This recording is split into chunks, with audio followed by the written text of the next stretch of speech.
So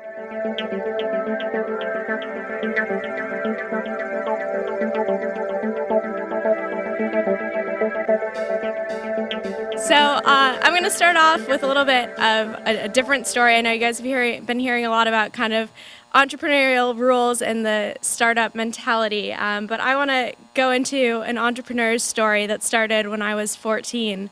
So 5 years ago, my friends and I organized a meeting to discuss what we thought was a really reasonable goal.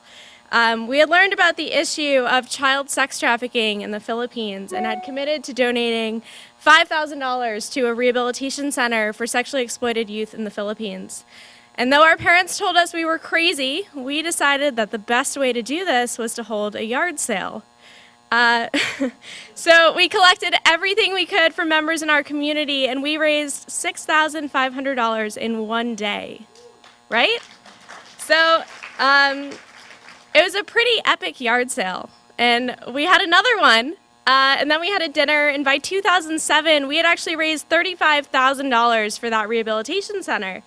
And by this time, we had become much more knowledgeable about other organizations in our cause space, and we realized that every organization in our space was really focused on rescue and rehabilitation in Southeast Asia and South America, and that there were no organizations that focused on combating the child sex trade in the United States. And we kept asking ourselves one question. We said, if the average age of entry into prostitution in the United States is 13, and we're 14, why hasn't anyone ever talked to us about this issue? So in 2008, we decided to shift our mission, and we became the first organization dedicated to combating the child sex trade in the United States by harnessing the power of teenagers. It allowed us to focus on preventing our generation from becoming future victims and abusers in the child sex trade. So the word Minga means the coming together of a community to work for the betterment of all in Quechua, which is an indigenous language of Ecuador. It's not an acronym. And to date, we've raised about $110,000 to educate and empower some 10,000 young people in the United States. So little did I know that Minga was actually my entrance into social entrepreneurship. And of course, I cared about our mission, but I also became quite obsessed with the process of our work. And I loved the perpetual challenge that I faced every day and the unpredictability of what we were doing. And through Minga, I became involved in two other organizations, DoSomething.org and Ashoka's Youth Venture. And I met 300 other young people just like me who were pretty obsessed with other causes, everything from environmental action to animal rights to providing whole nations with access to clean water. So I was pretty excited, and I began to appreciate the extreme power of one young social entrepreneur. Let alone when you put hundreds of us in a room together, I quickly figured out that the collective power of a group of us could really drive our entire generation forward. Young social entrepreneurs are network nodes, connecting diverse groups of their peers and teaching our generation that we could actually mobilize entire communities as agents of change. I realized that my network of young social entrepreneurs would soon earn fellowships at organizations like TED and Ashoka and Echoing Green and the White House, just to name a few. But while in college, these talented leaders who had spent years honing their skills at building their own organizations had no way to monetize those skill sets or to create economic value. So I set out to provide a means for these networks of college student social entrepreneurs to monetize their skill sets by connecting leading brands to millennials.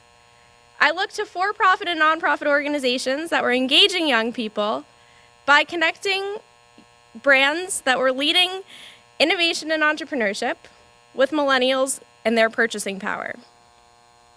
Brands like State Farm Insurance and DoSomething.org regularly incorporated young people primarily into their grant-making review processes.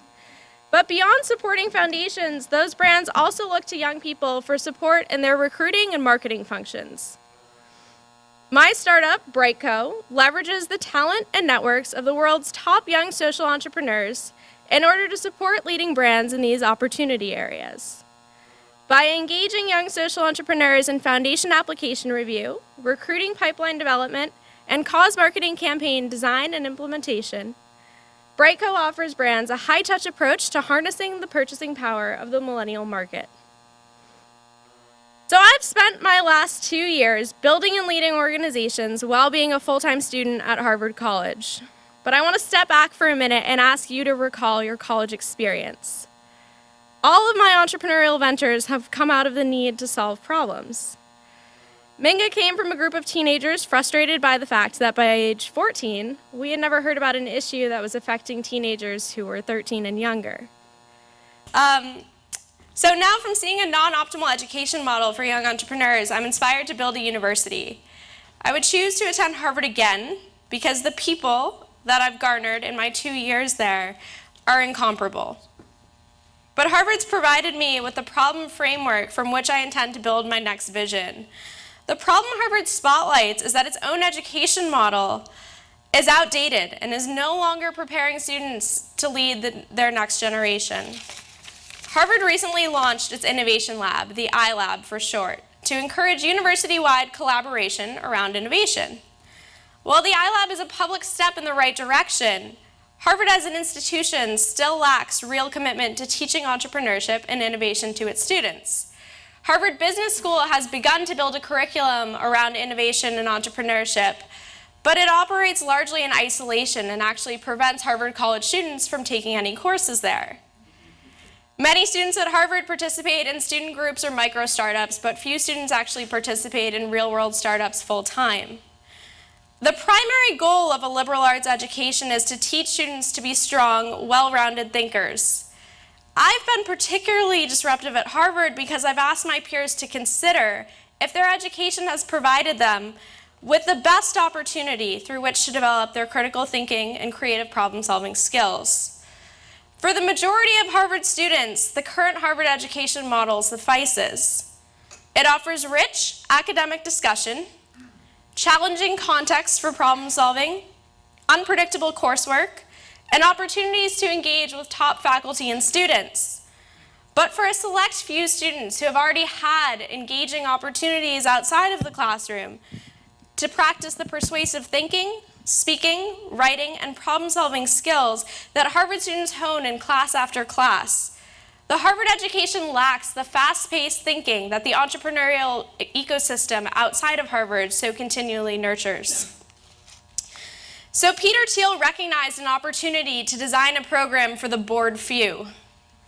The Thiel 20 Under 20 Fellowship awards 20 students under 20 with $100,000 to stop out of school for 2 years to work on something entrepreneurial. Thiel's fellowship has a technological bent, and in its 2 years of existence has developed a reputation for selecting science-minded genius kids. But Thiel opts out entirely, telling society that our university system is beyond repair. And in doing so, Thiel asks his fellows to sacrifice the tremendous networks, resources, and brands that our universities have to offer.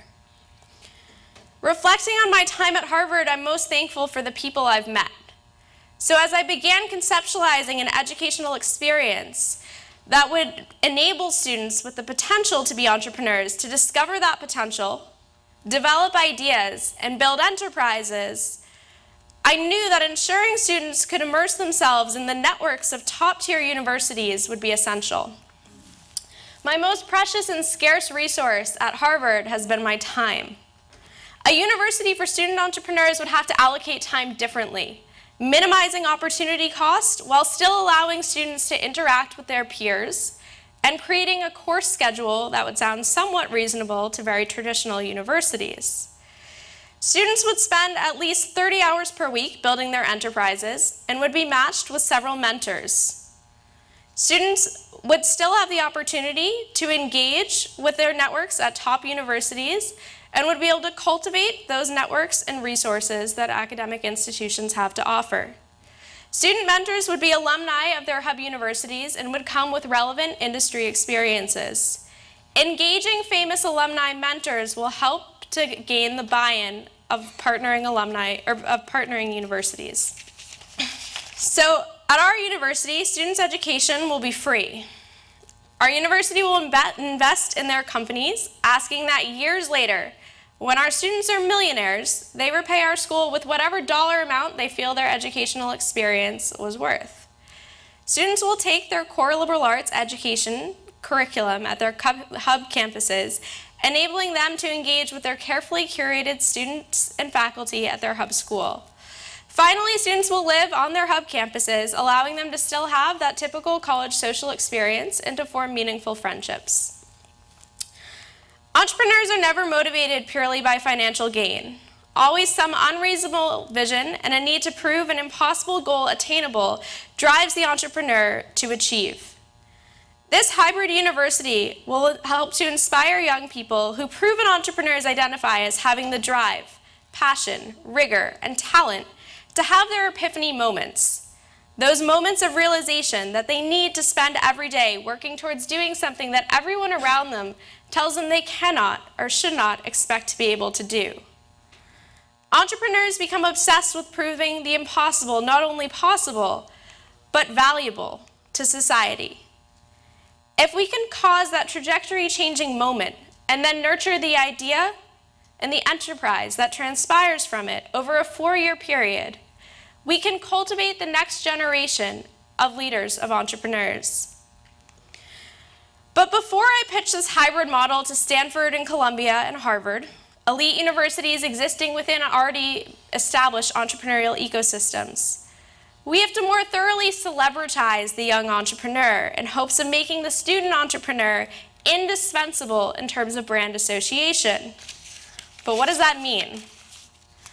We have to demonstrate that these young people are so consistently successful and newsworthy, and that they generate exponentially more economic value for society in comparison to their peers taking typical after-Ivy jobs, that being a part of their narratives is essential to maintaining elite institutional status. The question then becomes, how do we build brand equity for young social entrepreneurs such that different pillars of society, institutions, private sector corporations, government entities, and the public at large seek association with these young people? Well, how are celebrities celebritized? Social capital. We can build social capital in several ways. First, through networks of association. Brightco, my startup, positions young entrepreneurs alongside industry executives, yielding intermixed networks that place young entrepreneurs and powerful executives on the same playing field. By the same logic, we might strive to create intermixed executives with celebrities and young entrepreneurs. Next, by leveraging the media. Our media is powerful at dictating public opinion. Just look at how misguided, yet successful, our media messaging has been at portraying pimps. Now, how exactly we shine the spotlight on young entrepreneurs who are disrupting the status quo and moving society forward might vary. But what matters is the impact. We need kids to grow up wanting to build ideas that solve problems, dreaming of leading enterprises that redefine industries, and believing that they possess the work ethic and the talent to execute their visions. We know entrepreneurs stimulate the economy by providing jobs, introducing new products, and often entire new markets. So we can make the argument that for the university, the return on investment for every one successful entrepreneur alumni is an exponential multiple of that his or her peers might generate. The banker alumni or the doctor alumni is without a doubt adding value to society by fulfilling a needed job function. But he or she is not creating the economic opportunity on an even comparable scale to that an entrepreneur is creating. To strengthen this argument, entrepreneurs must focus more on storytelling. We have to document our data and present it in a user-oriented way, such that key target members of our audience can easily understand our impact. If we want to inspire entrepreneurial ecosystems to emerge, we need to intentionally motivate the entrepreneur capable to be disruptive, fearless, relentless, unreasonable entrepreneurs. Thank you.